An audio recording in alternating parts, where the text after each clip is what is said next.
alaikum, bonjour les champions, c'est Madame Issaoui Naziha avec vous, votre professeur d'économie-gestion. On est encore dans la politique monétaire, mais cette fois-ci, on va se focaliser sur les instruments à objectifs externes. Comme on l'a vu précédemment, la politique monétaire peut chercher à préserver l'équilibre interne ou l'équilibre externe. Aujourd'hui, on va voir la politique monétaire visant l'équilibre externe. Pour ce qui est de l'équilibre interne, je vous invite à revoir la vidéo précédente concernant les instruments de la politique monétaire à objectif interne. Dans le cadre de l'équilibre externe, les autorités monétaires chercheront bien sûr à préserver ou bien à avoir un taux de change adéquat, propre à réaliser l'objectif final qui est l'équilibre des échanges extérieurs.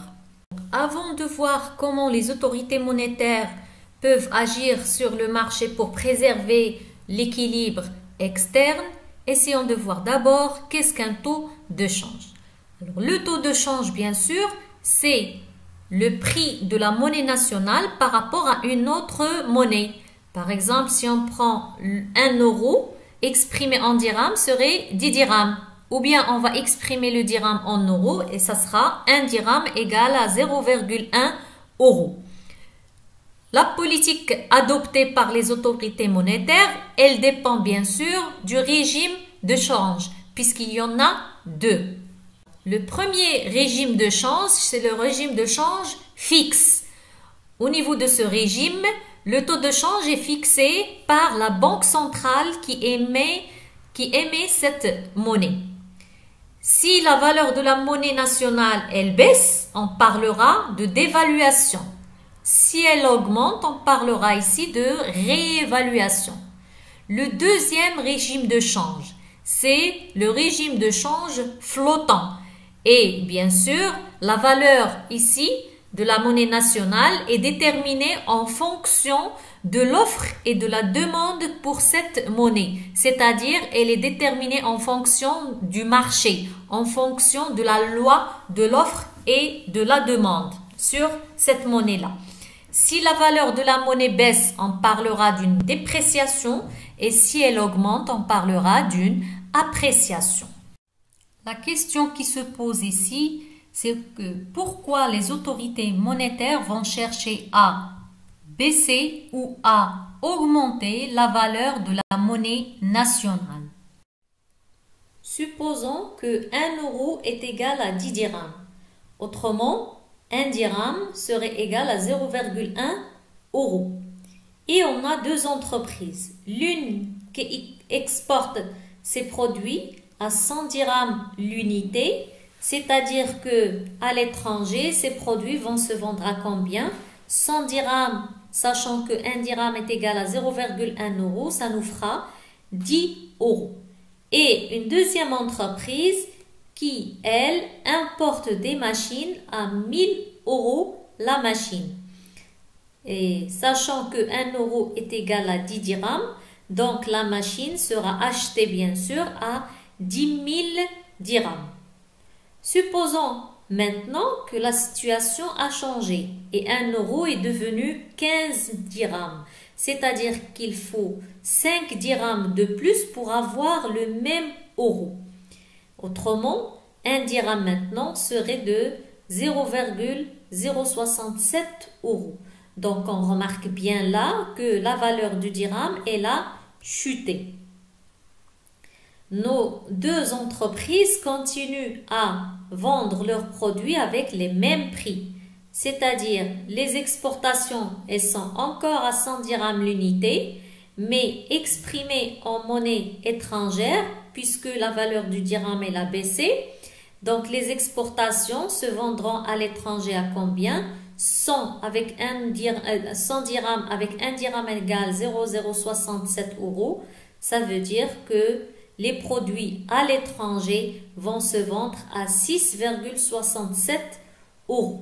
Alors, qu'est-ce qu'on remarque là? Au début, nos entreprises exportaient les produits à 10 euros. Maintenant, elle va les exporter à 6,67 euros. Donc, on remarque bien que le prix des exportations exprimé en euros, il a baissé. C'est ce qui va augmenter le niveau de compétitivité, prix surtout, de notre produit à l'étranger et donc le niveau des exportations va augmenter. Pour les importations, on continue encore à acheter la machine avec le même prix qui est 1000 euros. Alors, la même machine, avant, on l'achetait à 10 000. Maintenant, avec la baisse de la valeur du dirham, 1 euro égale à 15 dirhams. Donc, ça sera 1000 multiplié par 15, ça nous fera 15 000 dirhams. Donc, le prix, on remarque bien que le prix des importations a augmenté. C'est ce qui va décourager les importations.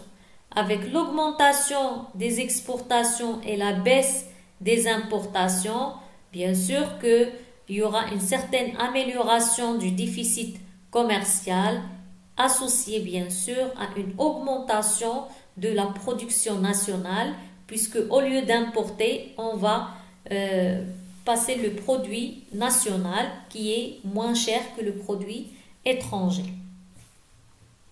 Quel est l'objectif maintenant recherché derrière la baisse de la valeur de la monnaie nationale?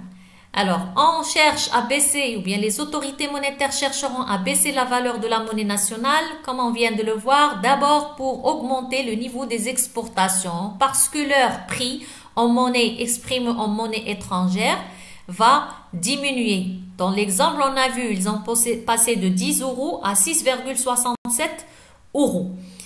Les importations seront découragées parce qu'ils vont devenir plus chers, exprimés en dirhams. Ainsi, dans l'exemple, ils ont passé de 10 000 dirhams à 15 000 dirhams. Cette augmentation des exportations conjuguée à une baisse des importations fera que le niveau de la production nationale va augmenter et ça va bien sûr améliorer le déficit commercial. De la même manière, l'entrée des capitaux sera favorisée. En effet, un investisseur étranger qui a le choix d'investir soit au Maroc, soit dans un autre pays d'économie équivalente, supposons que cet investisseur, par exemple, il veut investir 10 000 euros, alors converti en dirhams dans la première situation serait 100 000 dirhams. Converti dans la deuxième situation, c'est-à-dire après la baisse de la valeur de la monnaie nationale, les 10 000 euros vont lui rapporter 150 000 dirhams. Alors, si l'autre pays, il n'a pas pratiqué une baisse de valeur, donc, dans ce cas-là, il sera attiré par le Maroc puisque les 10 000 euros vont être convertis non pas à 100 000, mais à 150 000 euros. Donc, il sera gagnant de 50 000 dirhams. De la même manière, ça va favoriser les échanges touristiques. Donc, ça va augmenter les recettes touristiques. Les touristes seront attirés beaucoup plus par le Maroc que par d'autres pays, puisque en convertissant leur devise, ça va leur rapporter plus. N'oublions pas que cette baisse de la valeur de la monnaie nationale n'est pas sans inconvénient. Il y a un certain nombre de limites. Première limite de cette politique de baisse de valeur de la monnaie, c'est que ça pourrait réchauffer, ça risque de réchauffer les prix, ça risque de créer une inflation, plus précisément une inflation importée, c'est-à-dire c'est une inflation par les coûts. En effet, les produits importés vont voir leur prix augmenter aussi. Donc, si les prix des importations augmentent, ça signifie par exemple au Maroc, les produits les plus importants au niveau des importations, les produits les plus importés, c'est des produits énergétiques, c'est des produits d'équipement, des produits alimentaires et tous ces produits bien sûr ce sont des produits indispensables, c'est-à-dire même si leur prix il est élevé, on est obligé de les acheter puisque ce sont des produits incompressibles. On ne peut pas les réduire. Deuxième problème avec cette baisse de la valeur de l'importation nationale, c'est que ça va détériorer les termes de l'échange. C'est-à-dire qu'il y aura les prix des produits ou bien le prix moyen de la tonne exportée sera faible par rapport au prix moyen de la tonne importée. Et troisième problème, c'est que ça va augmenter la dette extérieure. C'est-à-dire que là, supposons que, par exemple, on a emprunté 10 000 euros de l'extérieur. Alors, les 10 000 euros, normalement, lorsqu'on les a empruntés au départ, ça a été converti en 100 000 dirhams. D'accord? Donc, le vrai emprunt qu'on a eu, c'est 100 000 dirhams. Mais lorsqu'on voudra rembourser cet emprunt, dans la deuxième situation, puisque 1 euro égale à 15 dirhams, il faut le rembourser à 150 000 dirhams. Ça veut dire 50 000 dirhams de plus, alors que normalement, nous, on n'a emprunté que 100 000 dirhams. D'où vient cette différence? Eh bien, elle vient bien sûr d'un problème de conversion, puisque il y a eu une certaine baisse de la valeur de la monnaie nationale. Maintenant, en augmentant la valeur de la monnaie nationale, qu'est-ce qui risque de se produire? Alors, les prix tout à l'heure des exportations exprimées en monnaie étrangère, ils ont diminué. Maintenant, lorsqu'on va augmenter la valeur de la monnaie nationale, le prix des exportations, au contraire, il va augmenter. Et donc, ça va diminuer le niveau des exportations. Pour les importations, c'est l'inverse. Ils vont augmenter. Pourquoi? Parce que leur prix exprimé en monnaie locale, il va diminuer. C'est ce qui va réduire normalement le niveau de la production nationale et décourager l'entrée de capitaux étrangers et bien sûr diminuer les recettes touristiques. Mais pourquoi utiliser ou bien chercher à pratiquer une telle politique? Pourquoi augmenter la valeur de la monnaie nationale? Alors, on augmente la valeur de la monnaie nationale. Pourquoi? Parce que normalement, ça va réduire les prix. Puisque le prix en monnaie locale de produits importés va diminuer, ça va calmer le niveau de l'inflation dans le pays. Donc, le niveau de l'inflation, surtout l'inflation importée, va diminuer. Ça va favoriser les investissements. En effet, puisque les importations deviennent moins chères, donc on peut importer des biens, par exemple, des biens d'équipement. Et dans ce cas, une unité de production va nous revenir moins cher. Donc, on va importer des produits, des biens d'équipement et installer des usines chez nous. Et comme ça, on va produire localement ce qu'on importait auparavant. C'est-à-dire, au lieu d'importer par exemple des pulls, on va acheter des machines pour produire le pull localement. C'est-à-dire, on va pratiquer une politique de l'industrie par substitution aux importations. Et en plus de ça, lorsqu'on augmente la valeur de la monnaie nationale, ça va nous permettre d'alléger la dette publique extérieure ou bien la dette en général. La dette extérieure va s'alléger. Alors, comment vont agir les autorités monétaires dans le cadre de chaque régime? Lorsqu'il s'agira d'un régime de change fixe, on a dit que au niveau du régime de change fixe, c'est la banque centrale qui fixe la valeur de la monnaie.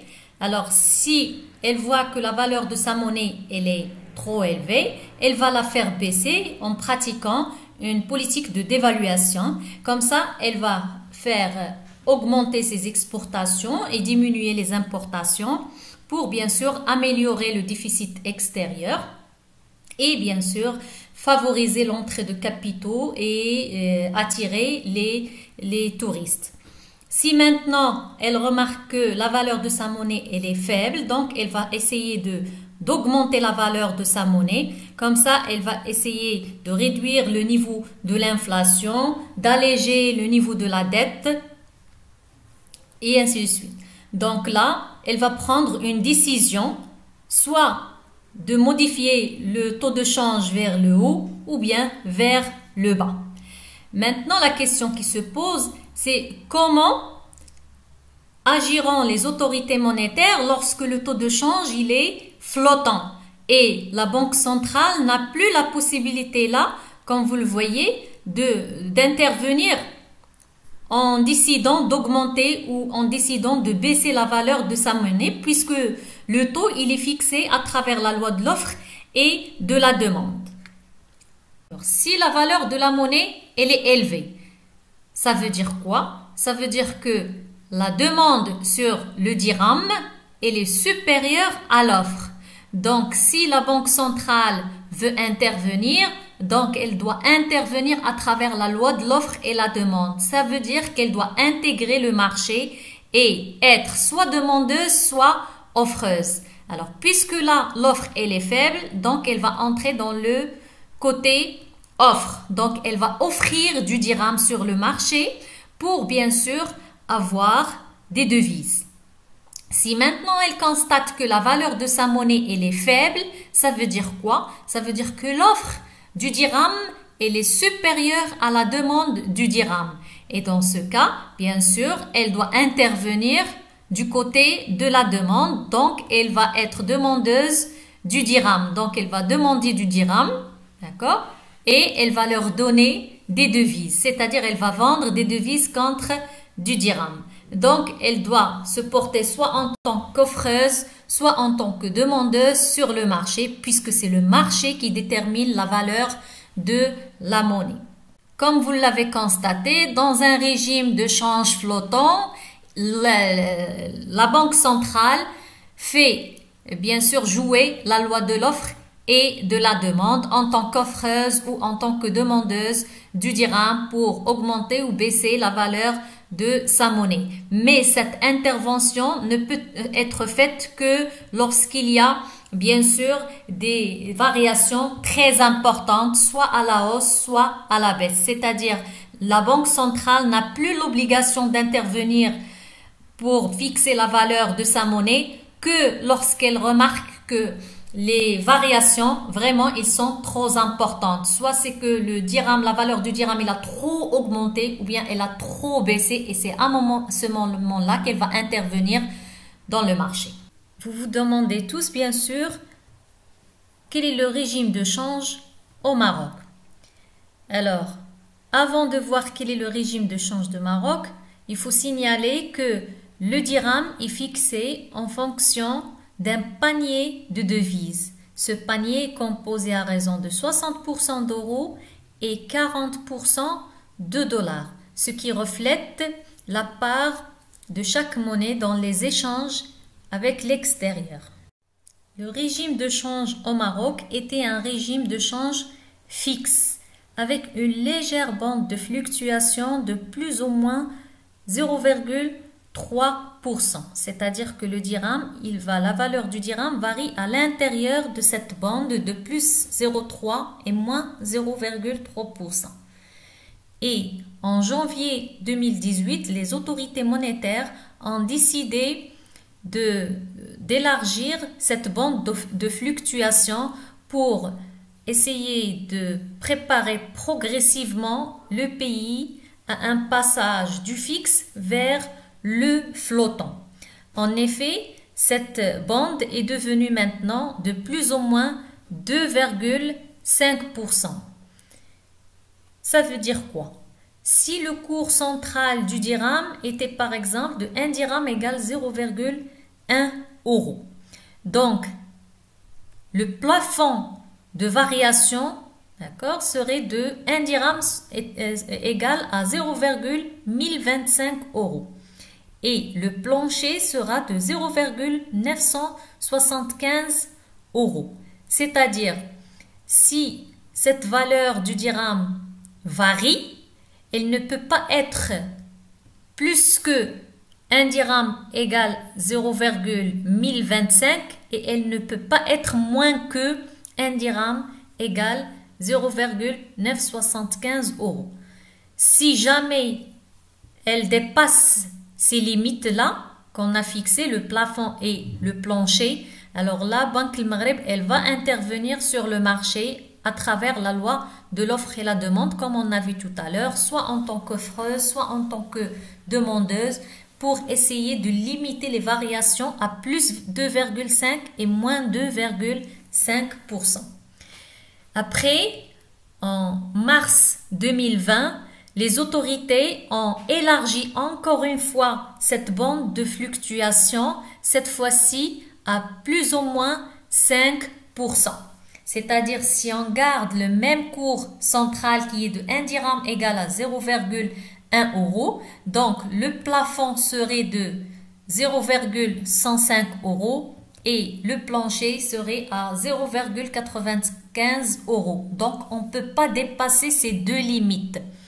Maximum c'est 0,105, minimum serait de 0,95 euros. Et si jamais ça dépasse ces deux limites, alors là, Banque El Maghreb, elle va intervenir sur le marché pour limiter l'ampleur des variations. Et le processus n'est pas encore terminé. Le passage vers le flottant, il est progressif. Donc à chaque fois, Banque El Maghreb, quand elle juge que c'est nécessaire, elle va augmenter encore la bande de fluctuation, bien elle va élargir la bande de fluctuation. Donc on peut dire que le régime de change au Maroc, c'est un régime qui est transitoire. On a passé du fixe vers le flottant, mais on n'a pas le flottant à 100%. Pour bien comprendre la réforme de change au Maroc, Banque El Maghreb a mis à la disposition du public un certain nombre de vidéos que je vous invite à voir sur son site officiel à l'adresse suivante. J'espère que c'est bien clair pour vous. Merci pour votre attention et à la vidéo prochaine, Inch'Allah.